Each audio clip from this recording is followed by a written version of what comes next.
Robbie Gallagher, an actor from Ireland. I encountered Larry Enright some time ago when he cast me in a TV series he was about to shoot. Larry is a unique character, and those of you that know him will appreciate that. Larry and I get on quite well together, and during one of our many conversations, we spoke about a forthcoming feature film that was co-written by himself and his partner Zoe. He asked me if I'd like to portray a particular character in it for him. Well, I read the script and I had to think about it. But it was a challenge, and I told him I would do it. Then, in a quiet, meditative voice, Larry said, "How many times can God save?" That question startled me,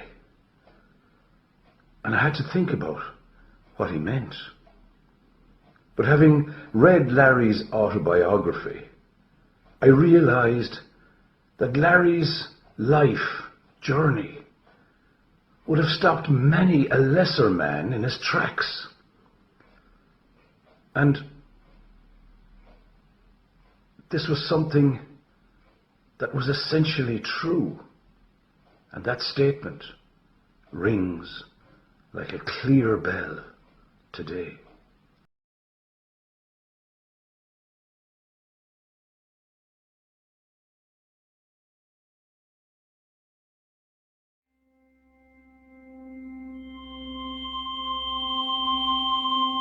Hey!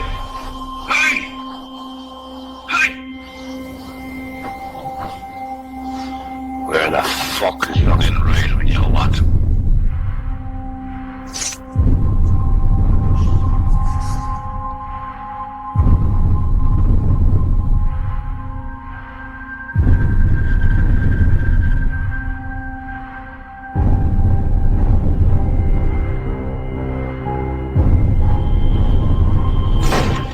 Sit down, over there.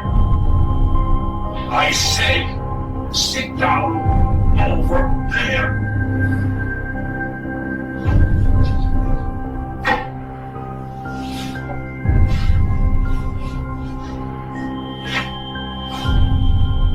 I said, sit down.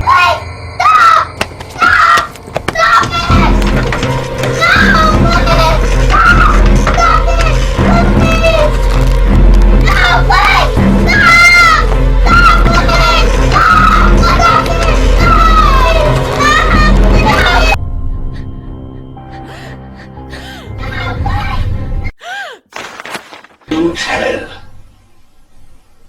I'll fucking kill you. When I was 10, I went away. I was told I had to pray to God every day. And then the night did come around. Trembling hearts don't make a sound, hoping that should not be found, hoping that should not be found. And all you got to do was pray to God it wasn't you. They've got God anyway. If you told you'd be blamed, if you told you'd be blamed. Starting at a young age, Larry faced an adversary, one that no child should ever have to face. Larry came from a large Catholic family, a family of 21, where only 12 survived. It was a family filled with laughter, home-cooked meals and prayer. Of course, Larry acted up, but he had two parents who loved him, parents who thought his behaviour was nothing more than a boy, being a boy. They never knew the challenge he had faced at that young age. Nor would Larry ever let anyone know until decades later.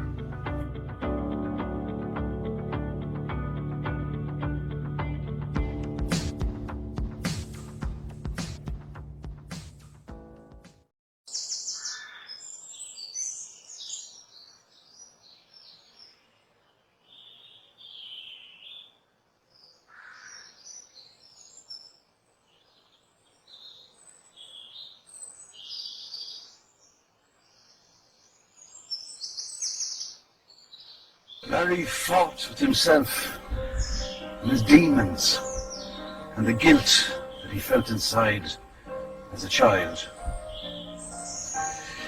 He wanted to be brave.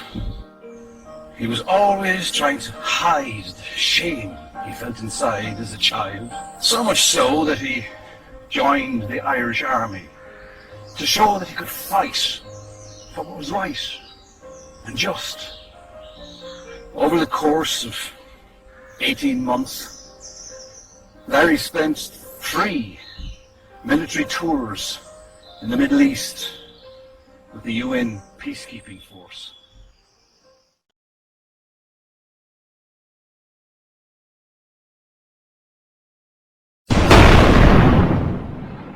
Larry was able to obtain some actual footage of the war, including actual footage of the bombing of the United States Embassy.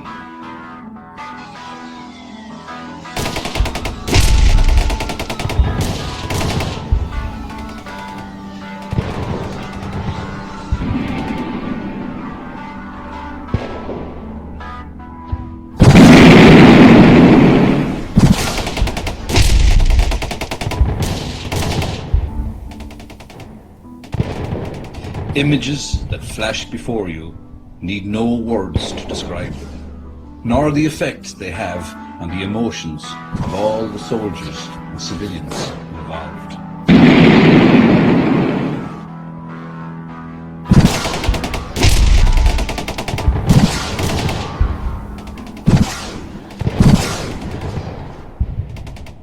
One of life's strange ironies happened to Larry during that period in the Middle East. Unknown to Larry, at the very same time, a United States Marine was also serving in the Lebanon, going through the same horrors and mental anguish, endeavouring to keep the peace there too. Returning to the States, and apart from his day job, he became an actor.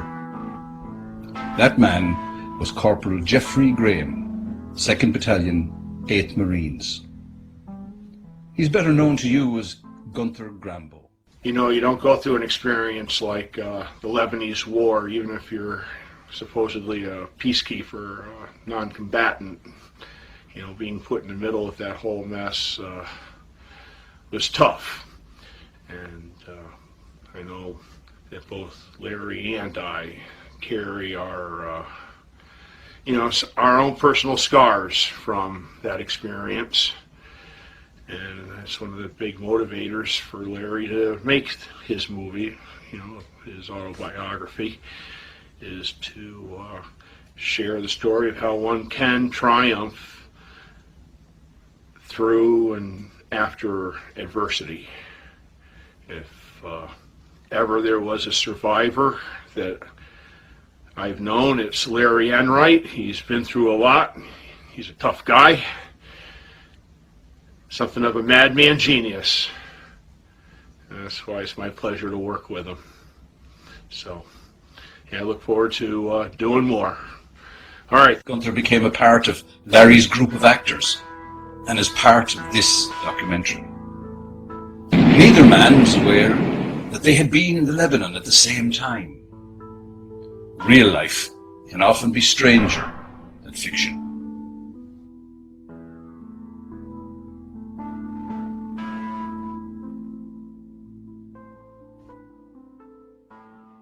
Larry was away from his family in a war-torn Lebanon. He saw many deaths. Deaths of friends, of acquaintances, and deaths of many innocent civilians, children included.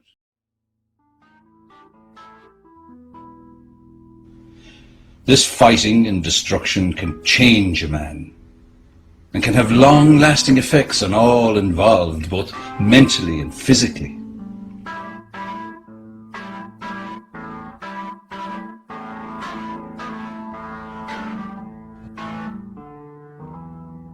May the peace of the Lord be with each and every one of you. Larry didn't always pick his fights or seek confrontation. It was just, there was no escape from them. Little did Larry know that the greatest fight of his life lay just ahead of him.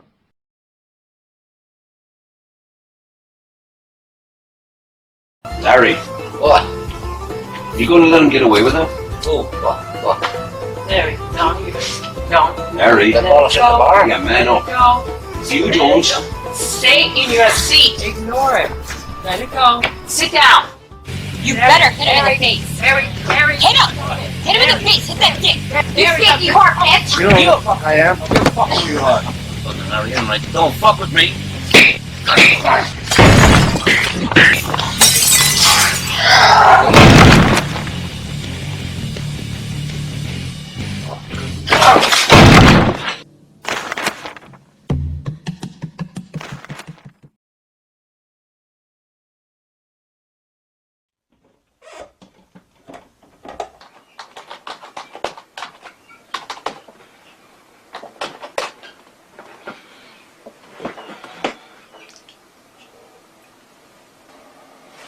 Hey, hon, you got any more coffee up there? Yes, babe. Just brewed a fresh pot. You know what, honey?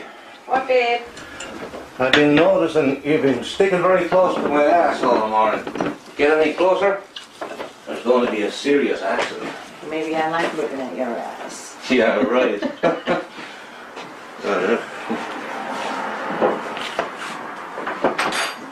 You know what, honey? I love you.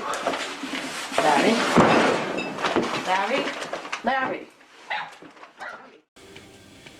On November 17th, 2003, I fell to the ground.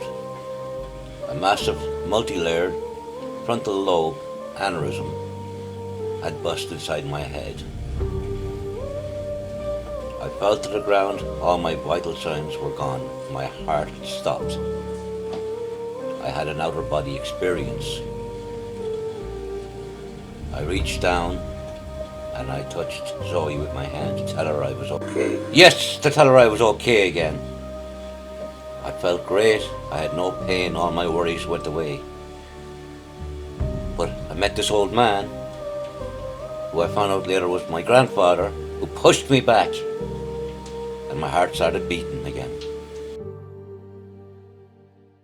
After Larry was brought to the hospital via ambulance, we found out that the staff was not able to operate on Larry to save his life. I, Zoe, was told to say goodbye.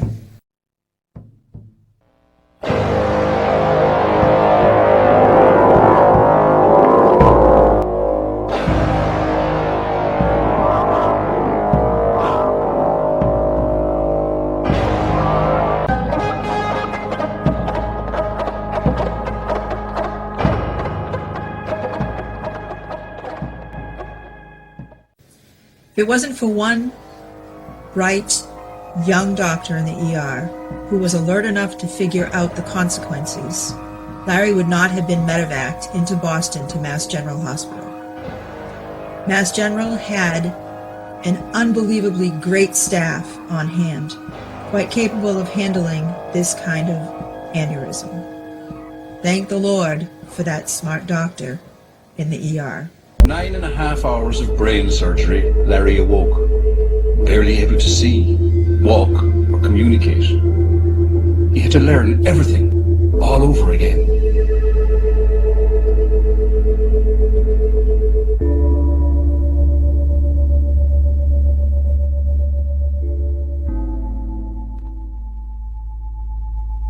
A week into his third week stay in the ICU, the doctors found that he was unable to maintain his own brain pressure, so a shunt was implanted into his head to keep him alive.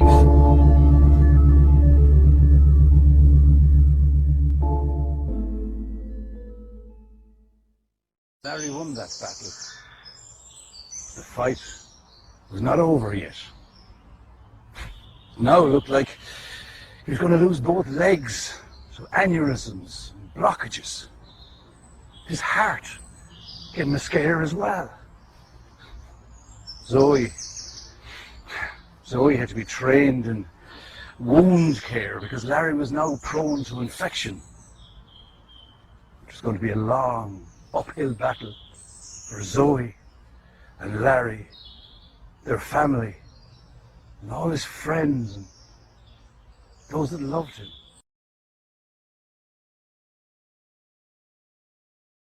With his family by his side, Larry went through over 9 surgeries to save his legs. It has left him weak and tired, but not without his sense of humour. A toll had been taken on all, but everyone's faith was never shaken. The surgeon, Dr. Michael Miner, was nothing less than a miracle worker. He did what no other surgeon had been able to do. No, it's not. Is it?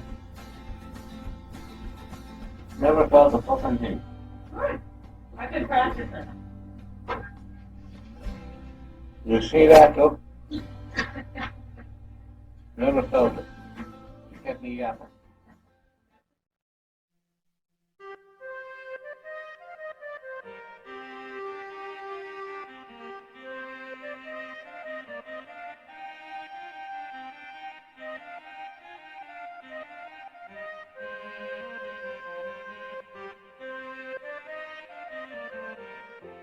Larry's many fights made it evident that he was battling a demon that only he could understand.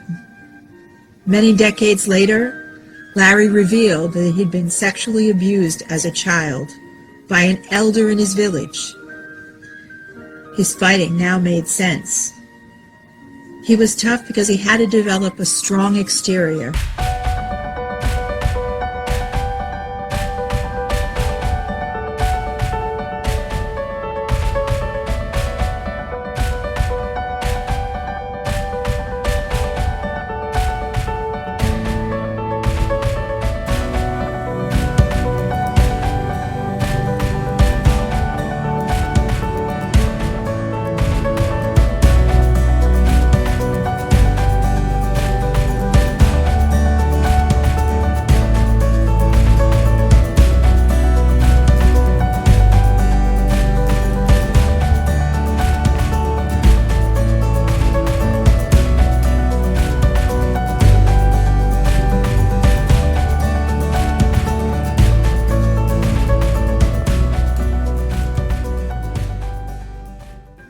What Larry didn't realize is that he was stronger than he knew.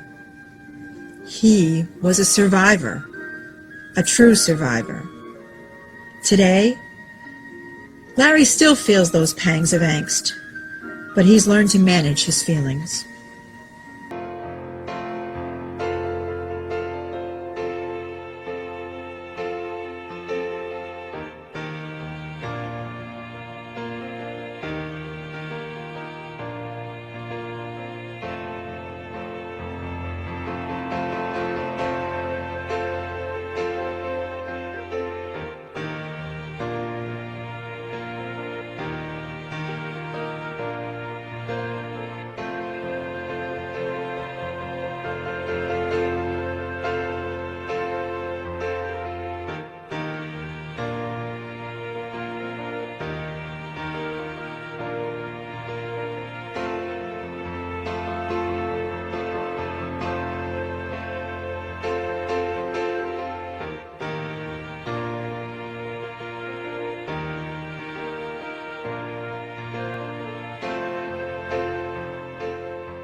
No one knows what the future will bring.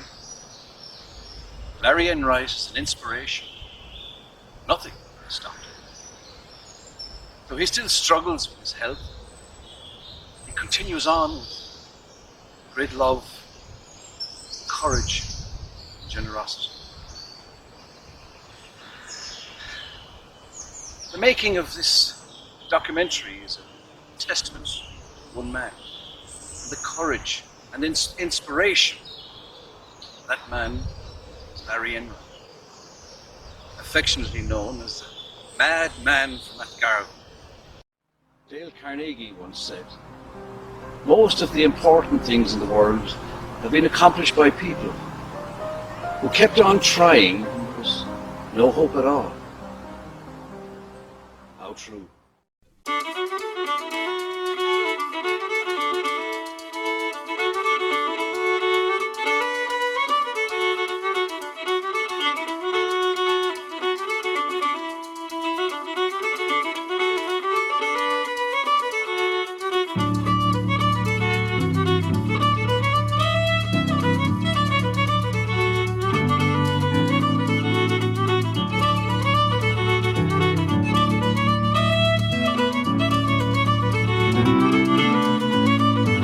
Have you ever seen the devil, Uncle Joe? Uncle Joe, have you ever seen the devil, Uncle Joe?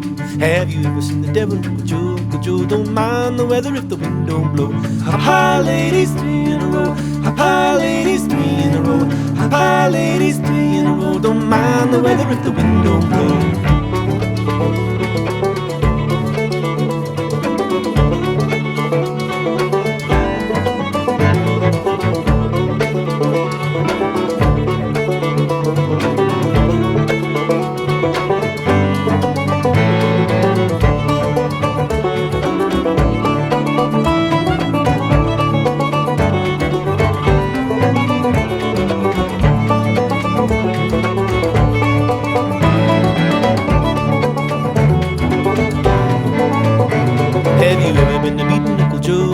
Have you ever been to meeting Uncle Joe?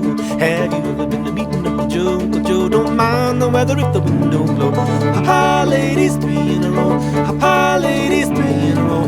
Hop high, ladies, 3 in a row. Don't mind the weather if the wind don't blow.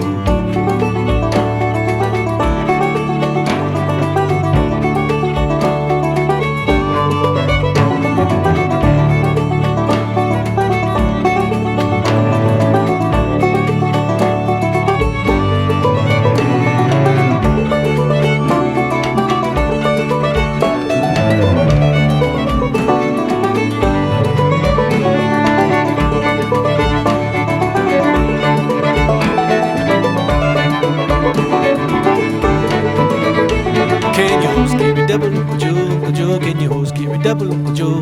Can you hold scary double Uncle Joe? Uncle Joe, don't mind the weather if the wind don't blow. Hop high, ladies, 3 in a row. Hop high, ladies, 3 in a row. Hop high, ladies, 3 in a row. Don't mind the weather if the wind don't blow.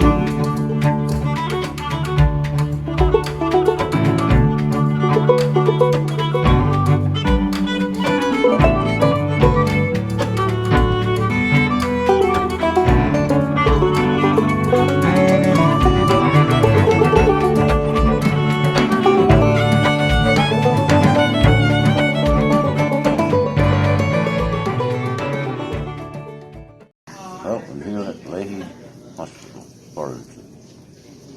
In a few minutes I'll be going in that door there. Have my leg taken off.